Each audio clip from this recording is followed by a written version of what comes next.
Croeso chi yma unwaith eto, a heddiw dwi wedi cael dianc allan o'r Gell gan I bod I yn ddiwrnod reit braf. Mi o'n I mewn dau feddwl am beth I sôn amdano fo ddechrau'r wythnos yma. Un peth ddylen ni gyfeirio at ydy fod y newydd wedi dod fod Jim Packer wedi mynd i'r gogoniant diwedd yr wythnos. Mae'n anodd mesur maint dylanwad y dyn gostyngedig hwn yn y byd efengylaidd dros yr hanner can mlynedd a mwy diwethaf. Falle daw cyfle I mi eto I sôn am hynny, ond I gyfeiriad arall ydw I am fynd heddiw. Mi orffennais I Myfyrdodau'r wythnos diwethaf yn sôn am y wisg mae'r arglwydd Iesu yn ei rhoi i'r rhai sy'n credu ynddo fo.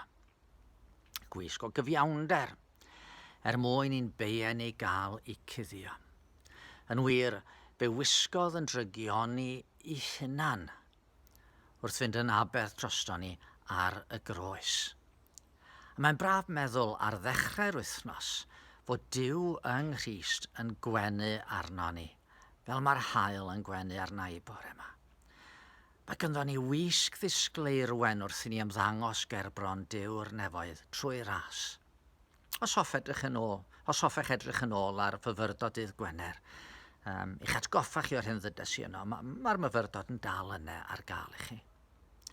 Ond mae yna fwy nag un wisg mae'r Cristion i'w gwisgo. Gadewch I ni feddwl heddiw, nid yn gymaint am yr hyn sydd I angen wrth I ni ymddangos ger bron Duw. Ond wrth I ni sy'n dilyn Iesu ymddangos ger bron y byd. Yn aml mi fydd y pobl da ni yn eu cyfarfod nhw heb unrhyw syniad am Dduw o gwbl. Dim ond trwy yn gweld ni byddwn nhw'n dod I wybod rhywbeth amdano fo. Felly beth sy'n briodol I ni fedru gymryd fel nodweddion yn ein byd. Y dillad cyntaf sy'n briodol I ni gymryd yw gostyngeidrwydd. Mae'r syniad o Cristion balch yn wrth ddywediad. Mae'r Beibl mor aml yn condemnio balchder. Dyna oedd bai mawr y Phariseaid, oedden nhw'n llawn o'i hunan gyfiawnder. Mae Iago a Ffedr yn eu llythyren dyfynnu geiriau o'r Hen Testament, a mae Dyw'n gwrthwynebu'r beilchion, ond i'r gostyngedig, a mae'n rhoi gras. Mae'n egwyddor sy'n dod dro ar ôl tro yn y Beibl.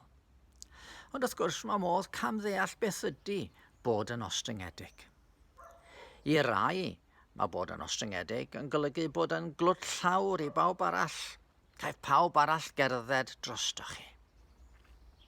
I eraill, mae'n golygu peidio anghytuno efo unrhyw un. Da ni'n cael anghytuno efo unrhyw un os da ni'n ostyngedig. Ond nid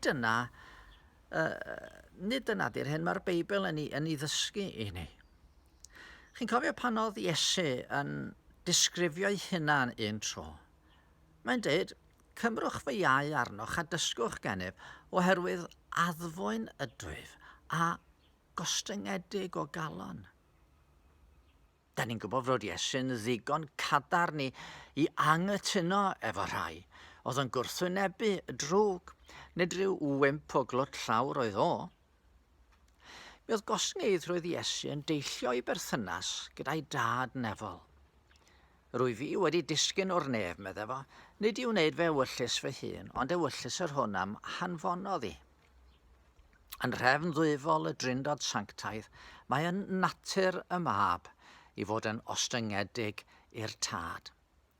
Ac yn bod ni yn gwybod fod Duw yn dda, doedd I ddim bob amser yn hawdd I Iesu blygu I ewyllus I dad. Mae fo'n egluro beth oedd ewyllus yr hyn oedd wedi anfono. Ewyllus yr hwn am hanfonodd I, medde fo yw hyn. Nad wyf I golli neb o'r rhai y mae wedi rhoi I mi, ond fy mod i'w atgyfodi yn y dydd olaf. Doedd hyn ddim ond yn mynd I allu cael ei gyflawni drwy Grist gymryd yn beien ar ei gefn ei hun, gan wynebu'r canlyniadau ar y groes.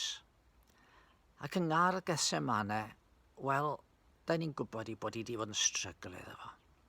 Syrthiodd ar ei wyneb gan weddio. Fy nhad, os yw'n bosibl, boed i'r cwpan hwn fy'n heibio I mi. Ond nid fel y myna fi, ond fel y myni di. Yn yr un modd mae gostyngeidrwydd y Cristion yn dod o'i berthynas a'i dad yn y nef. O gofio be ydy ni a phwy ydy Duw yn crewr. Na fedrwn ni ddim ystyried yn hynny yn fawr a phwysig. Nid cymharen hynny efo pobl o'n cwmpas ni ydy ni, ond cerdded bob dydd fel creadur ym mhresenoldeb i grewr a'i gynhaliwr. Ond mae yna elfen arall i osyngeidrwydd y Cristion nad oedd yn wir am Iesu.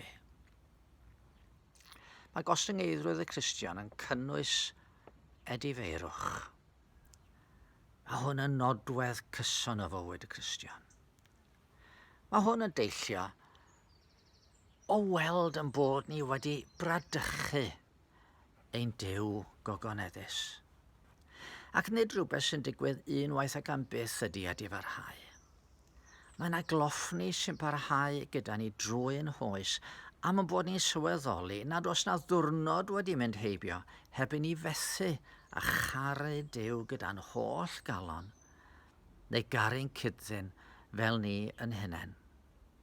Ger bron Duw, troseddwyr ydyn ni, a'n hyn ei gobaith ydy gras, y maddeuant sydd yn dod trwy Iesu. Ger bron pobl eraill felly, boed hynny yn gyd-Gristnogion neu'n rhai sydd heb arddel ffydd. Clodion ydyn ni, yn diodde o'r un clwyf a phawb arall. Yr unig wahaniaeth rhyngom a'r dehyryn mwyaf ydy'n bod ni wedi dod o hyd i'r meddyg all yn gwella ni. Mae hynny'n arwain i atilledyn arall mae modd i'r Cristion ei wisgo. Hyder.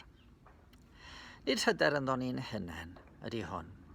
Bydde hynny ddim yn cydfynd â gostyngeidrwydd.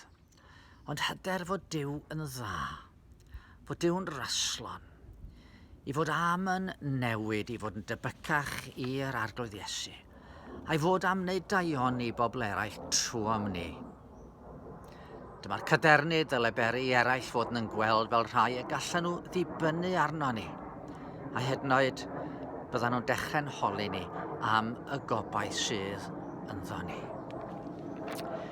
Dech chi ddim yn mynd i fynd allan heddiw heb wisgo nadech, ond gwisgwch amdanoch ostyngeidrwydd, edifeirwch a hyder yn Nuw. Gadwch i ni weddio.